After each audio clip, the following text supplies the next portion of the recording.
ও তো সেই কুলাঙ্গার, ও তো ওই অপদার্থ, ওই জালেম যে তার মায়ের চিকিৎসায় বড় ভাইয়ের সাথে ভাগ করে। তার গরিব ভাইয়ের দুইটা ছেলে মেয়ে নিয়ে দিন কষ্টে পার করে। সে ঢাকা শহরে নিজের ফ্ল্যাটে থাকে, ঢাকা শহরে নিজের বাড়ি আছে, সে চিকিৎসায় মায়ের সাথে ভাগ করে ভাইয়ের। তা কোন ভাই গরিব ভাইটার সাথে ভাগ করে? আমাকে বলছে যুবককে নসিহত করতে। তো যুবক হচ্ছে তো ও যে তার মা পেটের নিচে তাকেই চেনে না। আল্লাহকে তো দেখা যায় না। আল্লাহকে কি দেখা যায়? কিন্তু মাকে তো দেখা যায়।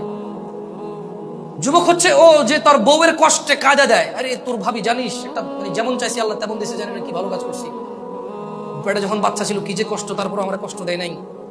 আহারে কষ্ট যদি দেখতে, কিন্তু সে নিজে তার মায়ের পেটে ছিল, তার মা আরো বেশি কষ্ট পাইছে কারণ অভাবের দিন ছিল। আরে রাজা মহারাজারা কষ্ট পাইছে আগে, এখন তো ফকিরও পায় না। ঢাকা শহরে নাকি ভিক্ষা করে মানুষ তিনতলা বাড়ি করে।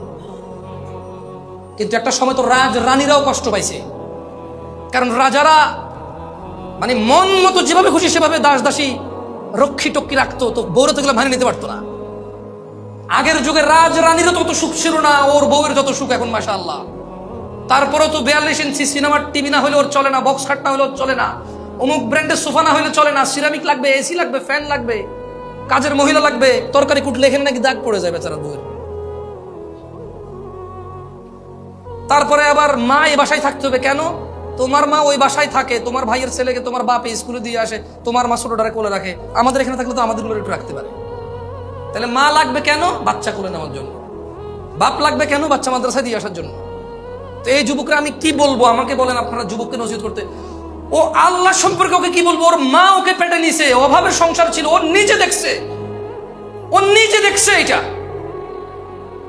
মেহমান না আসলে গুস্ত খাইতে পারতো না, তো না পারলে কি ওর মা খাইতে পারছে? ও নিজে দেখছে অভাব।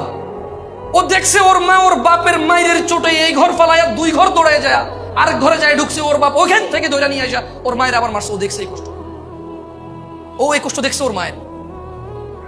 ওর মাকে দেখছে, ওর মায়ের নির্যাতন দেখছে। ওর মা